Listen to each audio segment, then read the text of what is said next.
Hello everyone, আমি Megha and welcome back to my new mini blog. তো সেদিন ছিল মকর সংক্রান্তির দিন, আর তোমরা যে ডিজাইনগুলো দেখছো এগুলো সব চালের গুঁড়ো দিয়ে বানানো।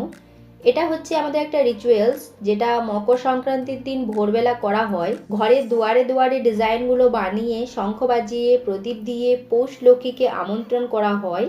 আর এখন আমরা চললাম নদী, আমাদের তো কাছেই নদী, তাই ছোট্ট টিফিন পিকনিক করার জন্য। আর ওই যে যাচ্ছে সামনে ভাগ্নে, আর ওই যে আসছে পেছনে দিদি, সব থেকে পেছনে।